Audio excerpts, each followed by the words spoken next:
Nous allons partager aujourd'hui un sujet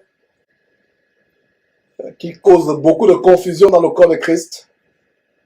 Et comme je l'ai annoncé, c'est: est-il biblique d'adresser des prières aux morts? Quand il dit mort, les saints, parce que les saints, par exemple dans la religion catholique, il y a des prières adressées aux saints. En réalité, c'est des personnes qui sont mortes, qu'on a ensevelies, des fois qu'on a momifiées, on a conservé leurs cadavres quelque part, et que ce soit au Vatican ou dans les cathédrales, les gens se prosternent devant ces cadavres. Et même les saints, soi-disant dans l'histoire du catholicisme, et moi-même à l'époque, quand j'étais catholique, dans cet aveuglement, je priais de cette manière: Saint-Tel, prie pour nous, Saint-Tel, prie pour nous. J'étais dans l'ignorance. On va voir ce que la Bible dit. Est-ce qu'il est biblique de prier, d'adresser les prières aux anges ou aux saints? Est-ce qu'il est biblique? Que dit la parole de Dieu? La parole de Dieu doit être notre baromètre. La parole de Dieu doit être ce sur quoi nous nous appuyons pour faire une affirmation, pour rejeter une doctrine ou pour confirmer une doctrine. La parole de Dieu, mes frères et sœurs, est ce sur quoi nous appuyons. Nous avons la mentalité bérienne qui consiste à examiner chaque jour les Écritures pour voir si ce qu'on nous enseigne est exact. Ce ne sont pas les doctrines humaines que nous examinons, ce ne sont pas les livres de philosophie que nous examinons, c'est bel et bien la parole de Dieu, et rien que la parole de Dieu que nous examinons pour nous assurer que quoi que ce soit qu'on nous dit, qu'on nous enseigne est exact. Et nous devons donc imiter ces Juifs de Bérée. En Actes chapitre 17 au verset 11, il est dit que ces Juifs de Bérée avaient des sentiments plus nobles que ceux de Thessalonique. Et comment ils avaient des sentiments plus nobles? Ils examinaient chaque jour les Écritures pour voir si ce qu'on leur enseigne est exact. Voilà comment la Bible, le Saint-Esprit décrit cela comme une attitude noble. Voilà la noblesse chrétienne. Vous voulez être noble aux yeux de Dieu, pas aux yeux du monde. Parce que la noblesse, généralement aux yeux du monde, c'est quelque chose dont Dieu a en horreur.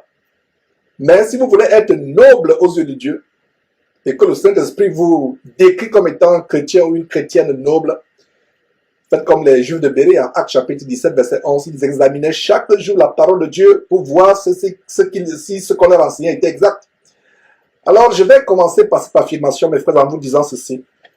Adresser des prières aux saints, c'est-à-dire des soi-disant chrétiens saints, qui sont morts, qu'on a ensevelis, qu'on a momifiés ou qu'on a canonisés, c'est tout simplement entrer en contact avec les morts, entrer en contact avec les démons. Parce que quand on dit mort, en fait, eux, ils sont morts, il n'y a plus de rapport entre la lumière et les ténèbres. C'est-à-dire, je vais dire, le séjour des morts et tout ce qui se passe sur le soleil, il n'y a pas de rapport.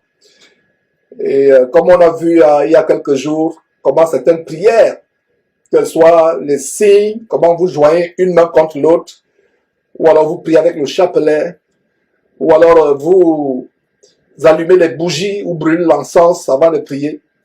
Ce genre de prière vous met en contact avec les démons. Faire le signe de croix, avoir un chapelet, voilà le genre de prière qui vous met en contact avec les démons. Il y a toutes sortes de prières sataniques, comme la prière contemplative qui a fait l'objet d'une émission il y a plusieurs années, il y a 6 ans environ, ou appelée prière taisée, où vous devez marcher à travers un labyrinthe, dans une cathédrale, un labyrinthe, et répéter les mêmes paroles, comme un perroquet, répéter, et encore les mêmes paroles, au point où vous amenez votre cerveau à entrer dans un état alpha, et répétez ces paroles, en fait, vous ouvrez votre troisième œil. Vous ouvrez ce qu'ils appellent votre troisième œil, vous entrez en contact avec les démons. Il y a beaucoup de choses par lesquelles ces soi-disant chrétiens pensent adorer Dieu, mais ils entrent en contact avec les démons. Une autre chose pour entrer en contact avec les démons, c'est justement prier les saints. Et nous allons commencer à voir qui sont les saints. On va voir comment c'est dangereux de prier les anges. Mais commençons d'abord à voir le danger de prier les saints. Qui sont les saints? Et par rapport aux anges, il y a tout un ministère diabolique qui se développe avec des hommes abominables comme le PD Joël Tatou, l'homosexuel. Il n'est pas seul, ils sont nombreux, qui de plus en plus font le culte des anges. Ils ont des expressions par rapport à cela. Ils invoquent les anges. Ils commandent aux anges d'intervenir dans telle ou telle situation. Ils parlent aux anges. On va voir si quelqu'un a invoqué les anges dans la Bible. On va voir si quelqu'un a donné des ordres aux anges, ou quelqu'un a prié un ange, ou quelqu'un s'est prosterné devant un ange. On va voir cela que dit la Bible. C'est pour cela que cette parole de Dieu est notre baromètre. C'est à la parole de Dieu qu'on doit aller pour vérifier si ce que nous faisons est exact. Exact. Mon peuple est détruit parce qu'il lui manque la connaissance, nous dit Osée chapitre 4, verset 6. Et notre ennemi, le diable, nous hait. Il nous hait.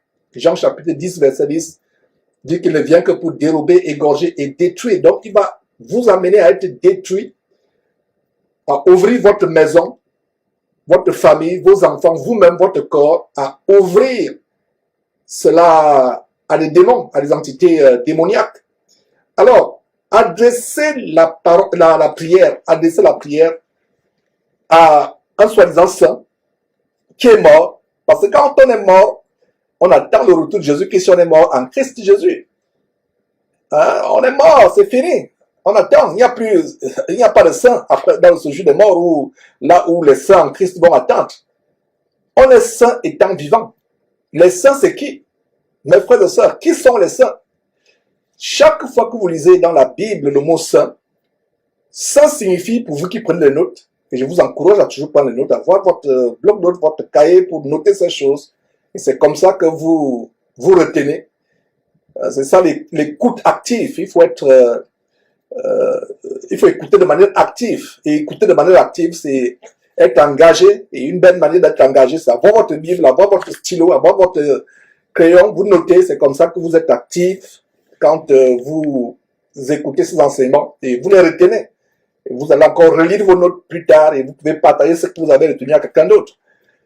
Et même si vous êtes une femme, vous savez que la femme ne peut pas enseigner, mais la femme peut dire à quelqu'un ce qu'elle a retenu dans l'enseignement. Vous pouvez dire par exemple à votre époux, à votre enfant, hey, voilà ce que j'ai retenu cet enseignement, ça m'a tellement touché, ça m'a béni, ça m'a édifié, voilà les choses qu'il ne savait pas, voilà ce que l'enseignant disait, voilà ce que j'ai reçu. Et au fur et à mesure que vous parlez aux gens de ce que vous avez reçu comme enseignement, voilà un meilleur moyen de retenir cet enseignement, de retenir ces versets bibliques. Il y a des gens qui pensent que mémoriser les versets bibliques, c'est se faire une discipline, ouvrir la Bible à plusieurs fois dans la journée, commencer à mémoriser, fermer les yeux, fermer la Bible, ouvrir et mémoriser, s'assurer qu'on a bien dit. Non. Vous lisez un verset qui vous a béni. Au fur et à mesure que vous parlez de ce verset autour de vous, je dis encore que même si vous êtes une femme, faites attention pour les femmes. Ne franchissez pas la barrière de vouloir enseigner. En tant qu'une femme, quand vous vous mettez à expliquer ce qu'un verset dit, vous avez enseigné. Mais si vous témoignez, par exemple, comment un verset vous a béni, vous expliquez à quelqu'un comment vous avez compris un verset alors que vous ne comprenez pas, vous n'enseignez pas. Mais faites attention, la ligne est tellement facile à franchir. Alors, qu'est-ce que je voulais vous dire? Je voulais vous dire ceci. Un saint, ça signifie sanctifié. Ça signifie sanctifié. La sanctification, c'est la pureté, la propreté spirituelle ou corporelle. Être saint. Hein? Même en français, je ne sais pas quel le mot en anglais, on dit sanitizer. Sanitizer, c'est-à-dire une lotion pour aseptiser, pour enlever les microbes. Par exemple, vous avez, mes frères, le français par petit à petit, vous avez ces mouchoirs jetables qui sont imbibés d'alcool, c'est pour vous essuyer les mains. Ils prétendent que ça tue les germes, ça tue les microbes. C'est ça, aseptiser. Un saint, c'est quelqu'un qui a été mis à part épargné de la corruption et de la contamination qui est dans ce monde.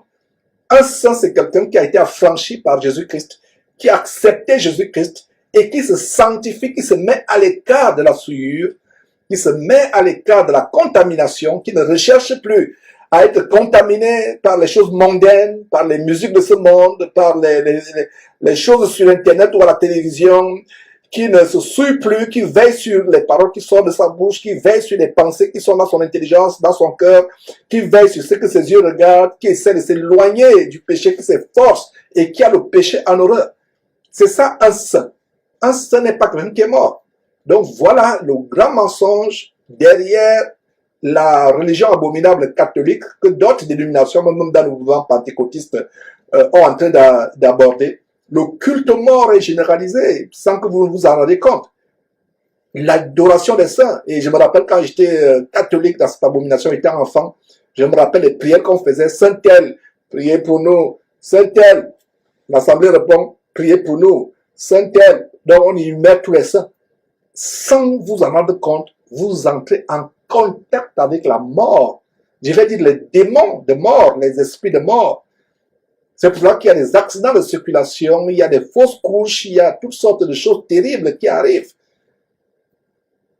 Nous avons expérimenté ces choses.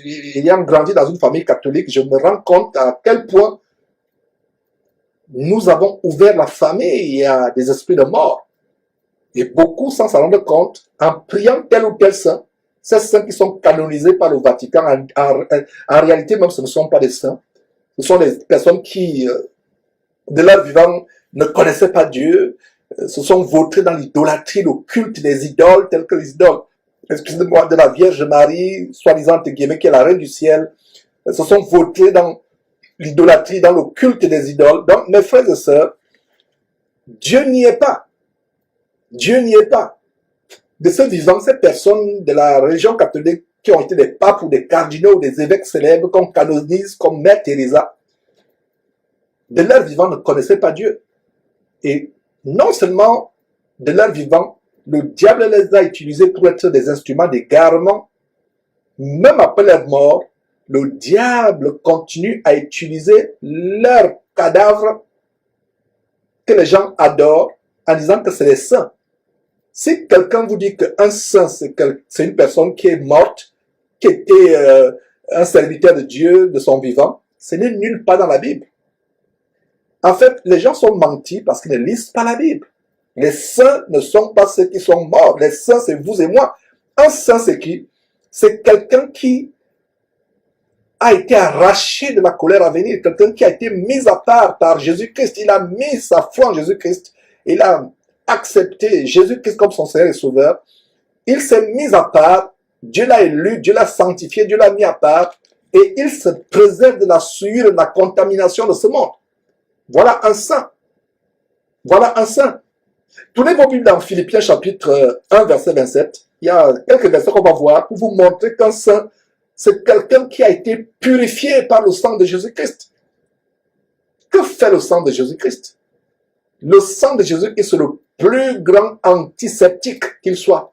Il nettoie toute souillure, il nettoie toute contamination.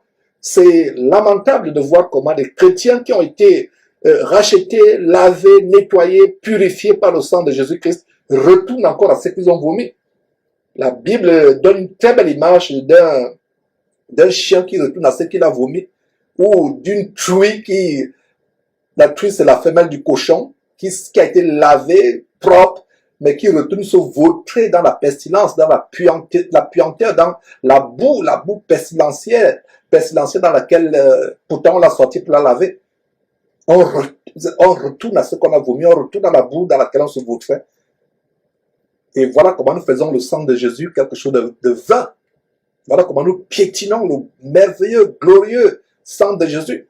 Le sang de Jésus, c'est le plus grand antiseptique. Antiseptique qui soit, il nous nettoie, il nous purifie. Et comment nous bénéficions donc de cet antiseptique? Nous recevons le Seigneur Jésus-Christ comme notre Seigneur et Sauveur. Nous croyons qu'il est mort pour nous. Nous nous repentons. Nous passons par les eaux du baptême. Et quand on sort des eaux du baptême, nous sommes une nouvelle créature. Nous sommes des enfants de Dieu. Nous sommes élus. C'est ça un saint. Un saint, c'est quelqu'un qui est mis à part de la colère à venir, et ça c'est spirituellement, mais physiquement étant sur terre, vous ne faites plus partie de la corruption et de la souillure qui est dans ce monde. Lisons Philippiens chapitre 1.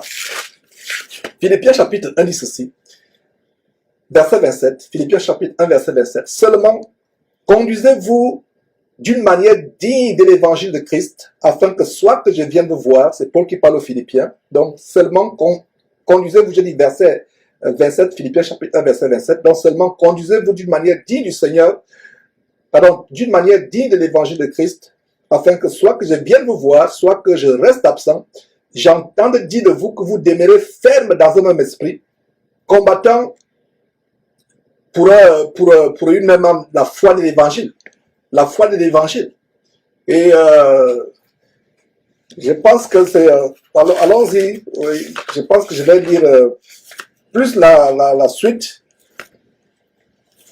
Notez ce verset. Et 1 Pierre chapitre 1 verset 14. Comme des enfants obéissants, ne vous conformez pas aux convoitises que vous aviez autrefois quand vous étiez dans l'ignorance, mais puisque celui que vous appelez est saint, vous aussi, soyez saints dans toute votre conduite. Soyez saints dans toute votre conduite. Voilà, soyez saints. Voilà le mot saint. C'est ça, soyez saints dans toute votre conduite.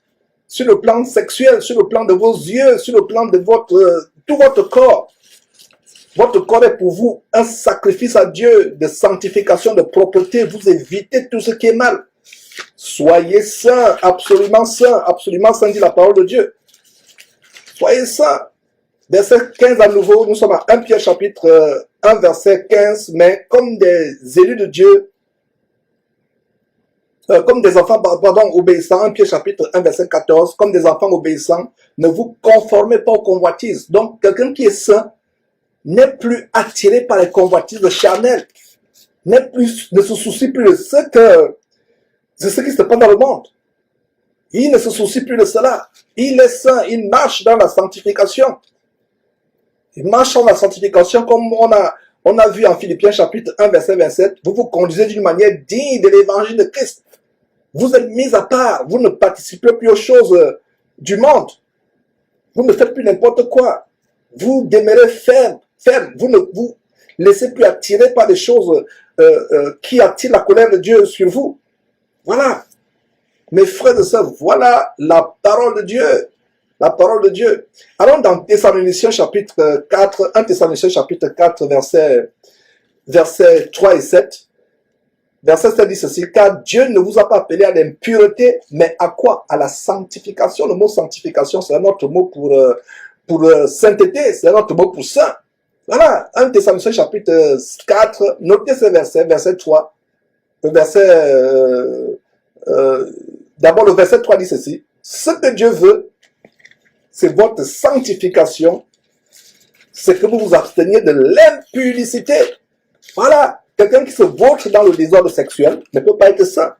Il ne peut pas être pur.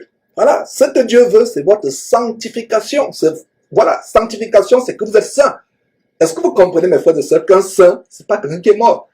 Un saint, c'est quelqu'un qui est vivant. Donc, quand vous priez, soi-disant saint tel qui est mort il y a 4 siècles, saint tel qui est mort il y a 1000 ans, que le Vatican a canonisé, saint tel, vous priez qui?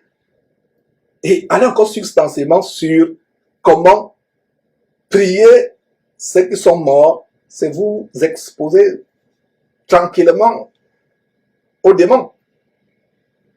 Contacter les morts, dire RIP, repose en paix, à un mort, dire à un mort, oh tu vas nous manquer, dire à un mort, oh vraiment tu as été avec nous, mais vraiment tu nous as quittés très tôt. Parlez à un cadavre, parlez à un corps.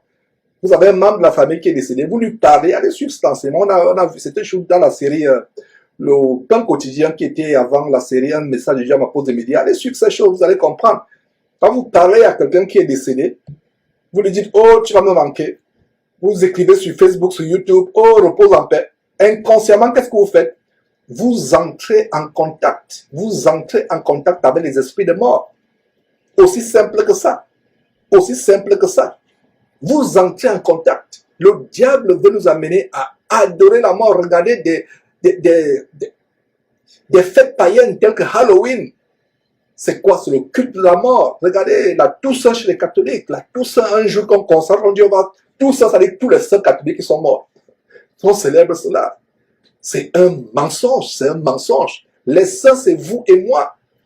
Les saints, c'est vous et moi. Ce n'est pas quelqu'un qui est décédé. Si quelqu'un vous enseigne à partir d'aujourd'hui, après avoir écouté cet enseignement, toi, par exemple, qui me suis, qui est encore dans cette abomination catholique, comme je le fus pendant plusieurs années dans mon enfance et dans mon adolescence, tu te livres au culte des morts. Donc, cet enseignement d'aujourd'hui, cette exhortation d'aujourd'hui, c'est pour nous mettre en garde à deux cultes démoniaques.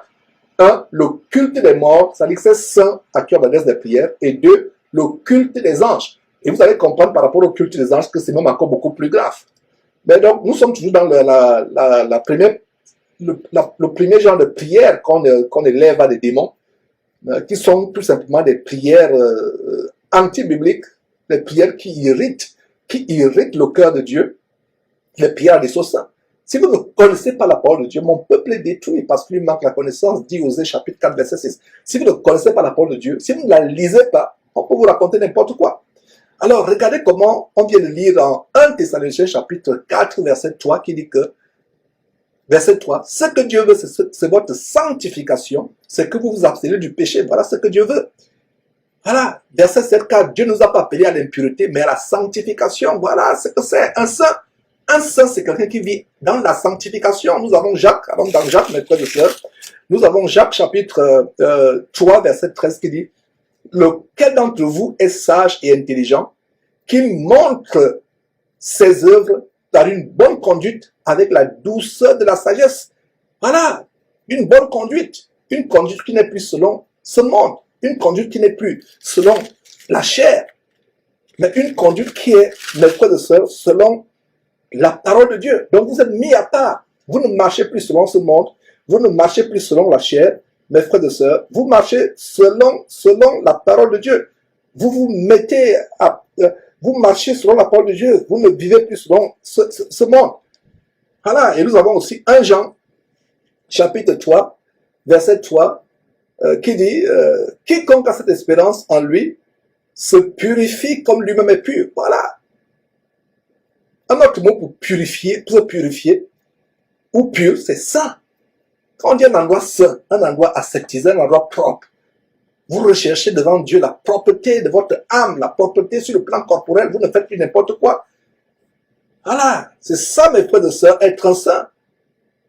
Un saint, ce n'est pas des choses qu'on vous raconte à tort à travers, les gens veulent vous mentir. Un saint, ce n'est pas quelqu'un qui est mort. Un saint, c'est quelqu'un qui veut plaire à Dieu, qui a mis sa confiance en Jésus-Christ et qui vit étant éloigné des passions de la terre, étant éloigné des passions du monde, faisant tout pour plaire à Dieu. Il ne se corrompt plus, il ne se souille plus avec les choses bizarres, il ne fait plus les mauvaises choses telles que l'ivrognerie, la gloutonnerie ou l'abus des stupéfiants. Il se préserve.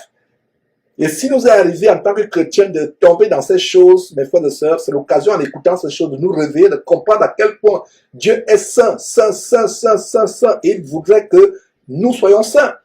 Et donc, 1 Jean chapitre 3, à nouveau, verset 3, quiconque a cette espérance, donc si toi mon frère, toi ma sœur, tu as l'espérance du retour de Jésus-Christ qui viendra chercher l'église, qu'est-ce que tu fais sur la base de 1 Jean chapitre 3, verset 3, quiconque a cette espérance en lui, l'espérance de la vie éternelle, l'espérance du retour de Jésus-Christ, si tu as cette espérance en toi, fais une chose, tu te purifies comme qui est pur. Christ est pur, notre chef. Et regardez ce que Jésus dit en Matthieu chapitre 5, verset 8. Heureux ceux qui ont le cœur pur, car ils verront Dieu. Donc, la pureté de notre cœur, notre âme, nous nous purifions. Nous nous purifions. La Bible nous dit que nous devons rechercher la sanctification sans laquelle personne, absolument personne ne verra le Seigneur. Nous recherchons cette sanctification sans laquelle personne ne verra le Seigneur. Et voyons une série de versets qui désignent les saints. Et c'est l'introduction des épîtres de Paul. Rapidement, mes frères et sœurs, on va voir comment Paul s'adressait aux frères et sœurs. Il s'adressait aux frères et sœurs et ces versets vont vous convaincre que sur le fait que vous convaincre sur le fait qu'un saint n'est pas mort, un saint est vivant.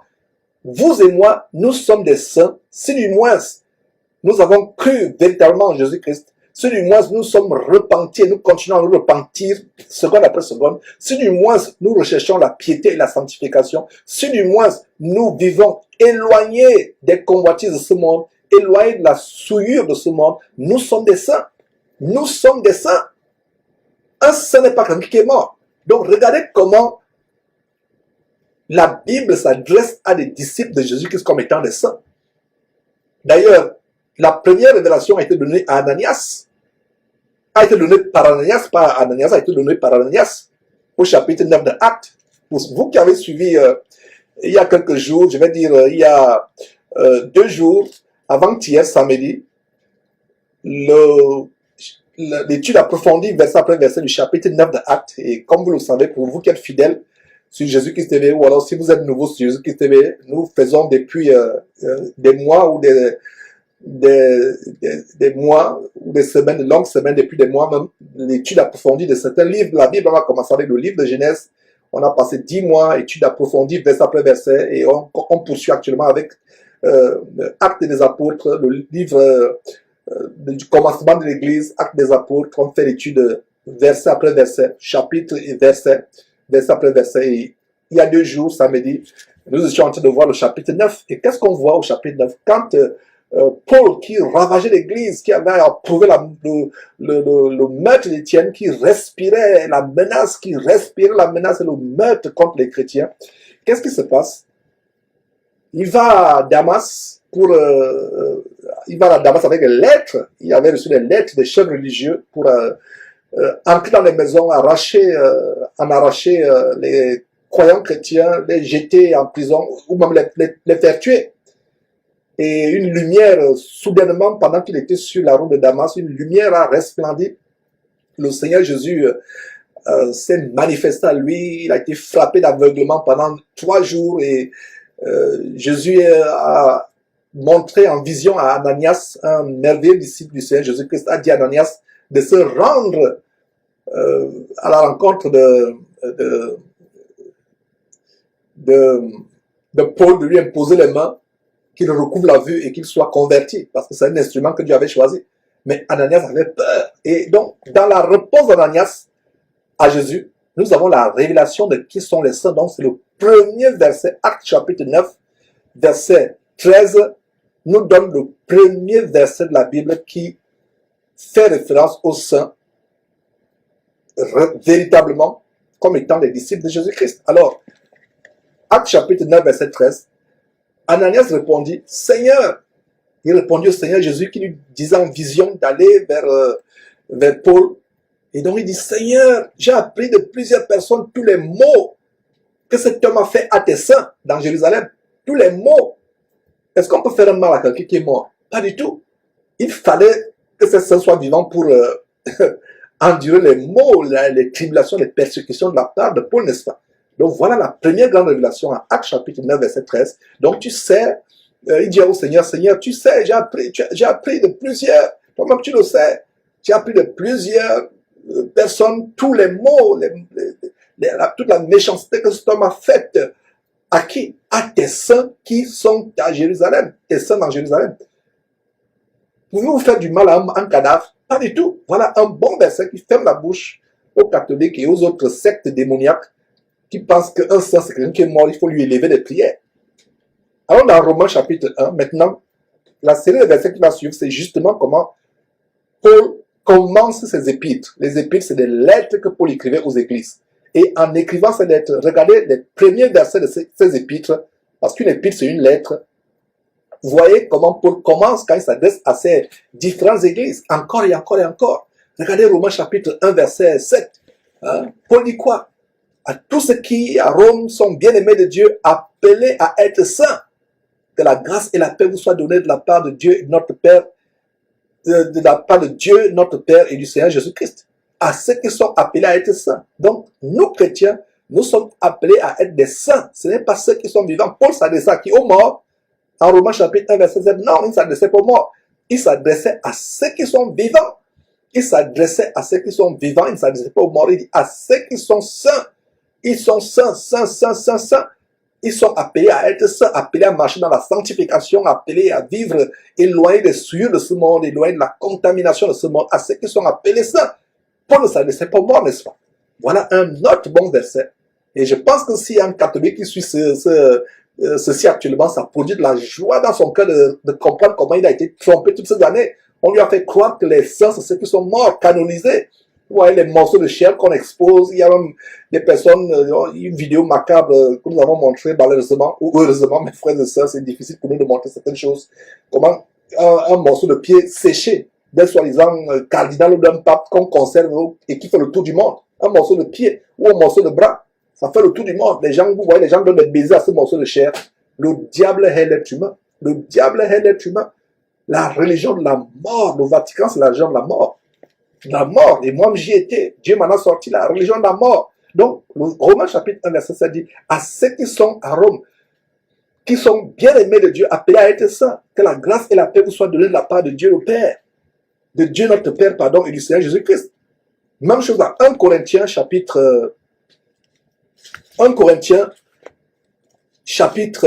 1, verset 2, à l'église de Dieu qui est à Corinthe, à tous ceux qui ont été sanctifiés en Jésus-Christ, appelés à être saints. Voilà, dans Romains chapitre 1, verset 2, Paul s'adresse à ceux qui sont appelés à Rome à être saints. Dans 1 Corinthiens, deux églises différentes de deux régions différentes de la terre. Rome et Corinthe étaient deux villes séparées, distinctes. Regardez, Paul leur écrivant, inspiré par le Saint-Esprit, il leur dit, Romains chapitre 1, verset 7, à ceux qui sont appelés à être saints. Et il va même encore plus en profondeur pour expliquer en 1 Corinthiens chapitre 1, verset 2, ce que c'est être saint. L'église de Dieu qui est à Corinthe, 1 Corinthiens chapitre 1, verset 2, à ceux qui ont été sanctifiés en Jésus-Christ, virgule, appelés à être saint. Donc, quelqu'un qui est sanctifié à Jésus-Christ est appelé à être saint. Donc, Paul ne s'adressait pas aux morts.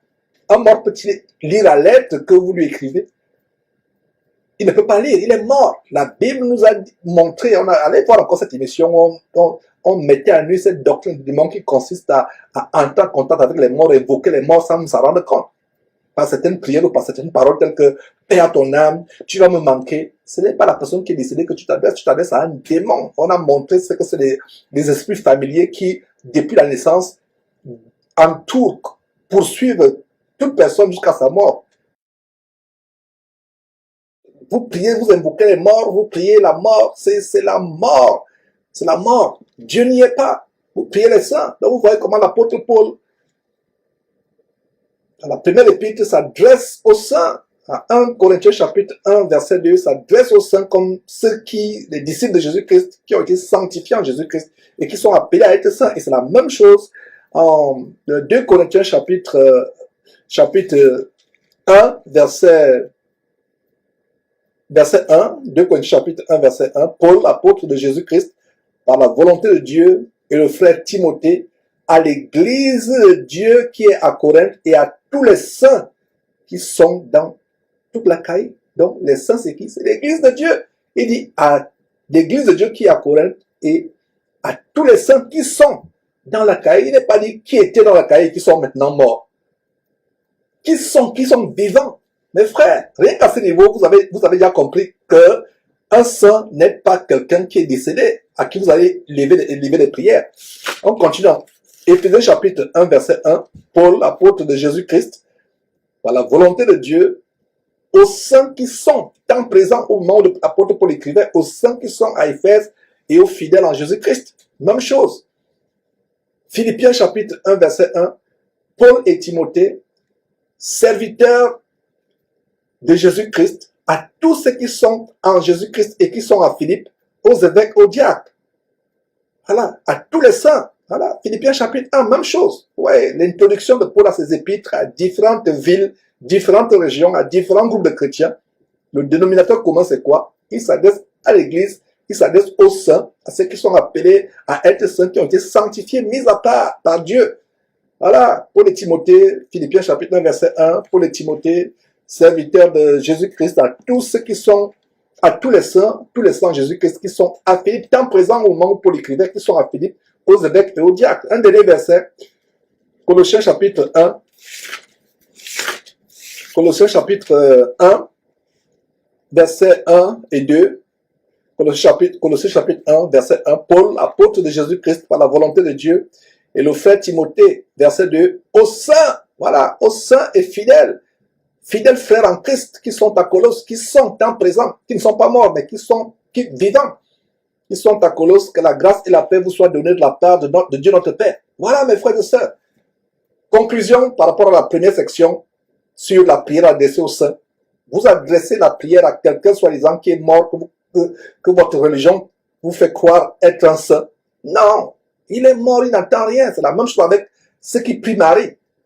Marie, même encore, c'est grave. Ça veut dire qu'on pense que Marie est décédée et qu'elle est, non pas, on pense pardon que Marie n'est pas morte, qu'elle est seulement montée au ciel comme Jésus. Regardez comment le diable va amener les gens à imiter.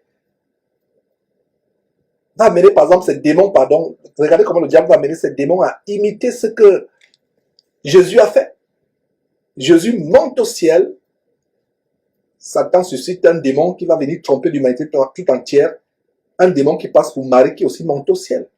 Regardez ce qu'il fait. Et les gens pensent que Marie est au ciel. Marie n'est pas au ciel. Donc ceux qui adressent la prière à Marie, la Sainte Vierge Marie, qui adressent la prière à Saint Joseph, le Père de Jésus, qui adressent la prière à Saint Matthieu, Saint Luc, Saint Jean, Saint Marc, qui ont écrit les évangiles, d'autres qui lèvent les prières à Saint Paul. Regardez même les cathédrales qui ont le nom. Saint Paul de ceci, Saint tel, Saint tel, Saint tel. Non seulement c'est une idolâtrie, vous idolâtrez les hommes, même après leur mort, mais en réalité, qu'est-ce qui se cache derrière? Vous entrez en contact avec les démons de mort. Ces personnes ne vous écoutent même pas. Ces personnes sont décédées et elles attendent le retour de Jésus-Christ. Tout le monde, que ce soit les morts en Christ ou les morts sans Christ, tout le monde entier, ceux qui sont décédés et les vivants, attendons le jour du jugement. Ces personnes à qui vous levez les prières, elles ne vous entendent pas. Elles sont dans un endroit où elles attendent leur sort. Elles attendent leur sort.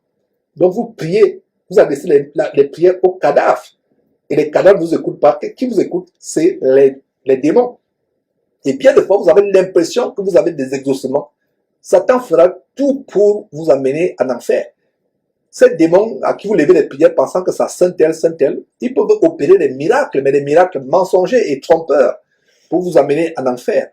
Alors, section 2, la prière adressée aux anges. Mes frères et sœurs, ainsi que je l'ai affirmé par rapport aux saints, entre guillemets, que les gens adorent, les saints qui sont décédés, qui sont morts, en fait, ce ne sont pas des saints, c'est des démons. Adresser les prières à des anges, c'est entrer directement en contact avec les démons ou les anges déchus. C'est leur ouvrir la porte de votre famille, la porte de votre corps, la porte de vos enfants, la porte de votre époux, de votre épouse. C'est leur dire, venez, les anges déchus. Vous voyez ce ministère des anges, le culte des anges avec des abominables faux pasteurs qu'on a dénoncés. Et toute cette mouvance des anges qui apparaissent à gauche, à droite, d'autres voient même des anges femmes. Il y a des témoignages que quand vu un ange femme, Dieu ne peut pas voir un ange femme parce que je n'ai jamais vu dans la Bible un ange venant sous la forme d'une femme. C'est pas possible. Il y a plutôt 2 démons en Zacharie, je crois, chapitre 5. 2 démons ailés qui avaient la forme de femmes ayant des ailes comme des oiseaux abominables. Voilà la parole de Dieu, mes frères et sœurs. Donc, vous voyez dans votre songe une femme qui apparaît et vous pensez que c'est un ange. Ce n'est pas la parole de Dieu. Ce n'est pas la parole de Dieu, mes frères. Ça ne peut pas être la parole de Dieu. Ça ne peut pas être la parole de Dieu. C'est pas possible. Voilà. Donc, tout comme leur chef Satan, mes frères et sœurs, tout comme leur chef Satan, les démons et les anges déchus désirent être adorés, loués, exaltés à la place de Dieu. Ils désirent recevoir des prières à la place de Dieu. Parce que quand Satan a voulu ravir le trône à Dieu au ciel, il y a eu cette guerre que Apocalypse chapitre 12 relate. Il y a eu une guerre, il a été chassé avec une bonne partie des anges. Ces anges ont été jetés avec lui sur la terre. Ces anges font partie du royaume de Satan, de ces démons, des anges déchus aujourd'hui. Et d'ailleurs, en Matthieu, pas en Matthieu, en Genèse chapitre 6, on montre comment ces anges déchus sont venus faire des choses terribles, l'impudicité, la fornication avec les filles sur la terre, des anges, et de ces relations abominables, contre nature sont issues des géants, des monstres qui ont été célèbres, fameux dans l'Antiquité. Et c'est pour ça que Dieu a été amené à détruire le monde par le déluge. Il n'y a aucun verset qui nous montre comment on peut adorer un ange. Aucun verset, aucun verset, aucun verset, mes frères et sœurs. Vous priez un ange, vous adorez un ange, vous chantez un cantique à un ange. Il y a même des abominables faux pasteurs comme ce papa Florian en Côte d'Ivoire qu'on a dénoncé, qui vendent même des parfums d'ange. Parfums ange Michel, etc. C'est des parfums remplis de démons. Il a déjà senti le parfum d'un démon pour vous le vendre. Il a senti le parfum d'un ange, en fait, d'un démon pour vous le vendre. Comme cela ne suffisait pas, il vous vend le sang de Jésus par litre aux enchères. Jusqu'à ce qu'il y a des gens qui ont acheté ça aux enchères à 1 million, 2 millions de francs CFA, 3 millions, 4 millions de francs. Les gens achètent ça aux enchères. On vous a montré ces choses. Regardez cette grande révélation en Hébreux chapitre 1 qui nous montre qui sont les anges par rapport à nous. Les anges sont à notre service, le saviez-vous? Toi qui ne sais pas, toi qui adores les anges, toi qui les sers, voilà la grande révélation en Hébreux chapitre 1, verset 13 et 14. Lisons le verset 13 et 14. Hébreux chapitre 1, verset 13 et 14. Et auquel des anges Dieu a-t-il jamais dit, assieds-toi à ma droite jusqu'à ce que je fasse de tes ennemis ton marchepied? Aucun. La seule personne à qui Dieu a dit, assieds-toi à ma droite jusqu'à ce que je fasse de tes ennemis ton marchepied, c'est à Jésus-Christ. Et voilà d'ailleurs un bon verset qui montre que Jésus-Christ est différent de Dieu. Dieu lui-même dit qu'il a dit à Jésus, assieds-toi à ma droite. Aucun des anges, aucun ange de Dieu dans le ciel ne s'assiera à sa droite. Même l'ange Gabriel, le messager, qui apparaît à plusieurs reprises dans la Bible, même l'ange, le chef de l'armée de l'Éternel, l'ange Michel, Michaël, Dieu ne lui dira jamais de s'asseoir à sa droite. Alors le verset 13, Hébreux chapitre 1 nous dit ceci, nous donne une révélation que Dieu ne dira jamais à un ange, auquel des anges a-t-il jamais dit, assieds-toi à ma droite, jusqu'à ce que je fasse de tes ennemis mon marchepied. Mais la seule personne qui peut s'asseoir à la droite de Dieu, c'est Jésus-Christ. Et n'oubliez pas que nous sommes, nous les saints, nous sommes spirituellement assis à la droite de Dieu aussi en Christ Jésus. Donc nous avons une place privilégiée que les anges n'ont pas. Rien que ce verset vous montre que vous êtes supérieur aux anges. Mais ce n'est pas l'occasion maintenant de vous bomber le visage ou le tronc de montrer que vous êtes quelque chose. Non. Mais la révélation, c'est que à aucun des anges, Dieu n'a jamais dit assieds-toi à ma droite. Il a dit ça à qui? À Jésus-Christ. Et les anges nous sont à notre service. D'ailleurs, c'est le prochain verset dans Hébreux chapitre 1. Notez ce verset, Hébreux chapitre 1, verset 14. Ne sont-ils pas, c'est-à-dire que ces anges, ne sont-ils pas tous des esprits, comment? Au service de Dieu, envoyés pour exercer un ministère en faveur de ceux qui doivent hériter le salut ou la vie éternelle. Salut ou vie éternelle. Qui doit hériter le salut ou vie éternelle? N'est-ce pas vous et moi? Et que dit le verset 14? Le verset 14 dit, ces anges ne sont-ils pas des esprits au service de Dieu, envoyés pour faire quoi? Pour exercer un ministère en faveur de ceux qui doivent hériter le salut. Donc, n'invoque pas les anges en disant que ange tel, viens voir mon secours. Ange, c'est Dieu lui-même, ils sont au service de Dieu. Ils sont à ton service, bien entendu, mais tu ne leur donnes pas les ordres. Tu ne leur donnes pas les ordres. Quand tu es en danger, Dieu lui-même dépêche un ange, ou bien il met les anges. Si Dieu nous ouvre les yeux, comme il a ouvert les yeux à un grand homme de Dieu dans l'Ancien Testament, il lui a dit, ceux qui sont avec toi sont plus nombreux que ceux qui sont avec les autres. Si Dieu vous ouvre les yeux pour voir l'armée d'anges qui sont autour de vous, voilà la révélation que les anges sont là au service de Dieu. Dieu les envoie pour exercer un ministère en faveur de ceux qui doivent hériter du salut. Tu as échappé à la mort à plusieurs reprises. Un accident de circulation, tout le monde est mort, tu es en vie. Tu as échappé à la mort, cette maladie, peu importe l'accident auquel tu as échappé. Tu penses que ce n'est pas ta propre force? C'est parce que Dieu voulait que tu sois un jour chrétien qui t'a préservé. Il t'a préservé par qui? La révélation est dans le verset 14. Les anges sont les esprits au service de Dieu. Ils sont envoyés pour exercer un ministère, soit protéger, soit garder contre les sorciers, contre les démons. Ils te protègent. On a vu le cas avec Daniel. Daniel s'est engagé à un jeûne et il a fait ce jeûne de plusieurs semaines. À la 3e semaine, il a eu la révélation comment un ange a été dépêché par Dieu pour combattre un démon, un ange déchu, un démon qui bloquait les prières, qui faisait en sorte que les prières de Daniel ne montent pas au ciel. Donc un ange apparaît à Daniel, Daniel tombe comme mort et Daniel, l'ange révèle à Daniel que j'ai été envoyé pour combattre ces entités sataniques qui bloquaient tes prières pour que tes prières ne montent au ciel. Voilà ce qui se passe, mes frères et sœurs. Ils sont à notre service depuis l'Ancien Testament jusqu'à maintenant, au moment où je vous parle. Les anges sont au service de ceux qui doivent hériter le salut. D'ailleurs, que dit Somme chapitre 91, verset 11? Car il, Dieu l'éternel Dieu, ordonnera à ses anges de te garder dans toutes tes voies. N'est-ce pas ce qu'on vient de voir dans Hébreux chapitre 1, verset 14? N'est-ce pas ce qu'on vient de voir? Que les anges sont au service de Dieu, envoyés pour exercer un ministère en faveur de ceux qui doivent hériter le salut. Regardez comment la Bible s'accorde comme les mains d'une chienne. Comme les mains d'une chienne. Et c'est justement ce que dit Psaume 91, verset 11 en disant, il l'ordonnera, l'Éternel va ordonner. Parce que les anges sont au service de Dieu. Dieu leur donne un ordre, ils exécutent. Et c'est pour qui? C'est pour nous. Il l'ordonnera à ses anges de te garder dans toutes tes voies. N'est-ce pas merveilleux? Regardez ce que dit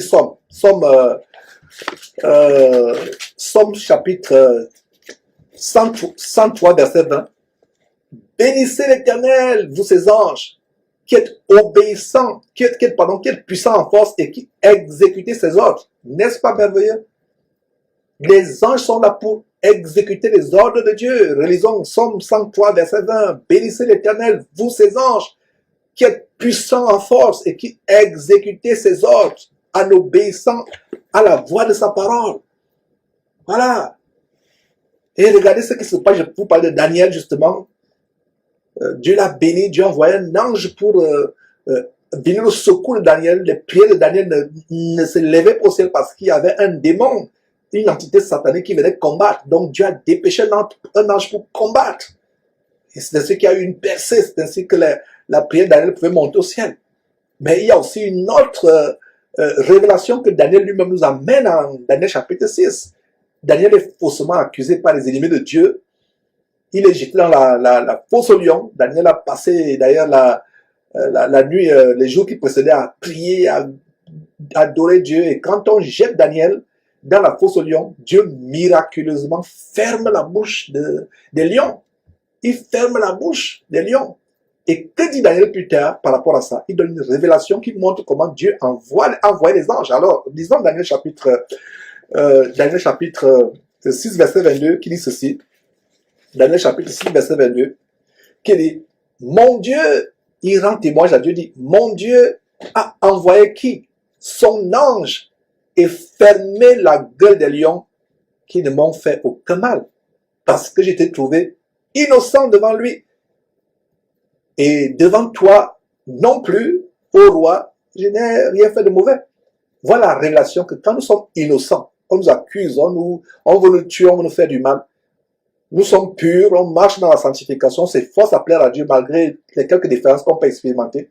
Dieu envoie les anges à notre secours. Et ça confirme ce que dit Hébreux chapitre 1, verset 14, que ce sont les esprits à votre service. Mes frères et sœurs, n'est-ce pas merveilleux de voir cela? Même Jésus-Christ a expérimenté cela en Matthieu chapitre 4, verset 4. Il a été amené par le diable dans le désert pour être tenté. Il a passé 40 jours et 40 nuits, il n'avait pas mangé. Et qu'est-ce qui se passe? Qu'est-ce qui se passe?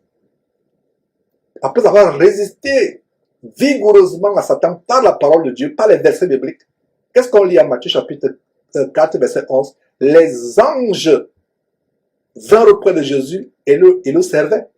Ils sont au service des élus de Dieu, des enfants de Dieu. des enfants de Dieu. Et il y a une grande révélation par laquelle on va finir en 1 Pierre chapitre 10, qui montre que même les grandes révélations que vous et moi nous avons aujourd'hui, les anges eux-mêmes désirent jeter leur regard, plonger leur regard, mais ce n'est pas eux que cela a été destiné. Regardez, 1 Pierre chapitre 1 verset 10 dit ceci. Les prophètes qui ont prophétisé touchant la grâce qui vous a été réservée. Regardez la grâce qui nous est réservée, nous qui sommes parvenus à cette administration de la grâce où nous avons été sanctifiés, mis à part, sauvés par Jésus-Christ, rachetés par Jésus-Christ. Donc, verset 10, 1 Pierre chapitre 1 verset 10, les prophètes qui ont prophétisé touchant la grâce qui vous a été réservée ont fait de ce salut l'objet de leurs recherches et de leurs investigations. Verset 11, voulant percer, voulant sonder l'époque et les circonstances marquées par l'Esprit de Christ qui était en eux et qui a testé d'avance les souffrances de Christ et la gloire dont telle serait suivie. Verset 12, il leur fut révélé à ces prophètes-là que ce n'était pas par eux-mêmes, mais pour vous, ce n'était pas pour eux-mêmes, mes frères et sœurs, mais pour vous, vous et moi, qu'ils étaient les dispensateurs ou les administrateurs, c'est-à-dire qui donnaient ces choses que vous ont annoncé maintenant, ceux qui vous ont prêché l'évangile par le Saint-Esprit envoyé du ciel, et dans lequel les anges désirent plonger les regards. Regardez, les anges désirent plonger les regards dans les mystères bibliques tels que le Saint-Esprit. Ils désirent plonger les regards. Plonger les regards, mes frères et sœurs. Est-ce que vous comprenez cette révélation? On a vu à Hébreu tout à l'heure que aucun des anges du ciel de Dieu ne s'assera à sa droite. Aucun ne s'assera à sa droite. Aucun ne s'assera à sa droite. N'est-ce pas une révélation merveilleuse? Aucun ne peut s'asseoir à sa droite. Et une autre révélation à savoir que les choses mystérieuses, les grands secrets tels que le Saint-Esprit qui a été envoyé du ciel, même les anges désirent plonger les regards. Mais ce n'est pas pour eux. Ils désirent plonger les regards. N'est-ce pas merveilleux de connaître ces choses? Plonger les regards. Et nous avons deux versets par lesquels je termine véritablement. Apocalypse chapitre 19, verset 10. Notez ce verset tout simplement. Apocalypse chapitre 19, verset 10 et Apocalypse chapitre 22, verset 9. Tour à tour, à deux reprises, Apocalypse chapitre 19, verset 10. Les choses que Jean, l'apôtre Jean, était en train de voir étaient tellement grandes qu'il se procède maintenant devant l'ange. L'ange, il tombe au pied de l'ange pour l'adorer. Il va adorer l'ange. Il veut louer l'ange. Voilà les deux versets qui montrent que adorer un ange n'est pas biblique. Jean a vu des choses terribles. Allez lire tout le chapitre en entier, même les chapitres précédents. Lisez même tout Apocalypse, vous allez voir les grandes choses que l'ange montrait et révélait à Jean.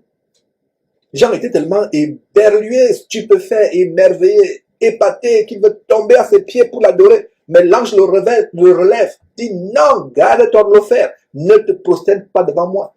Je suis ton compagnon de service. Prosterne-toi devant Jésus-Christ, le Fils de Dieu. Prosterne-toi devant Dieu, le Père de Jésus-Christ.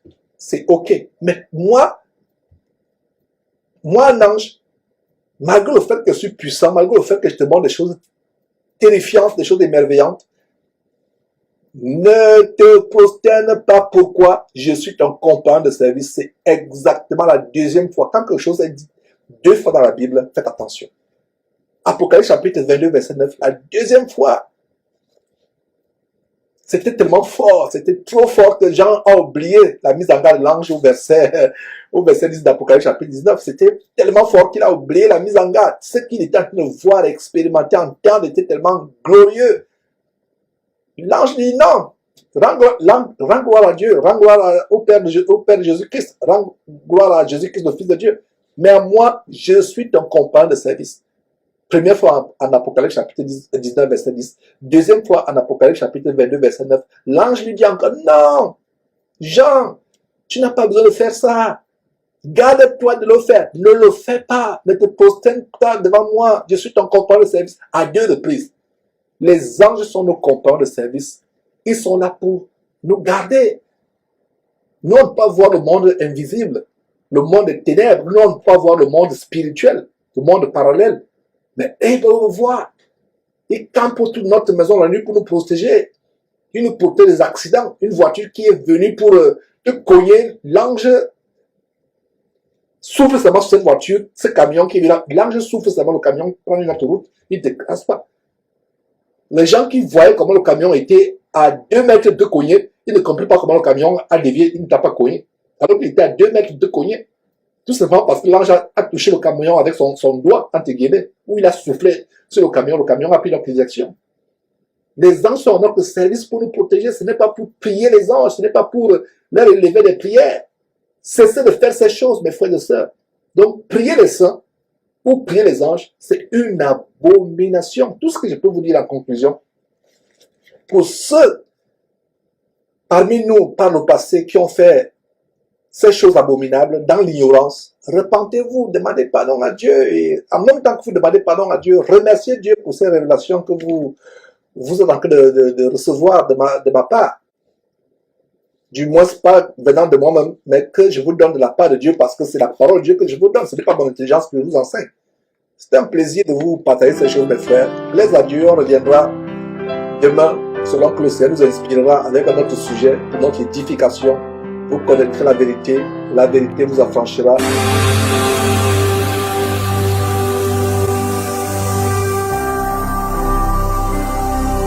Jésus-Christ TV, vous connaîtrez la vérité et la vérité vous affranchira.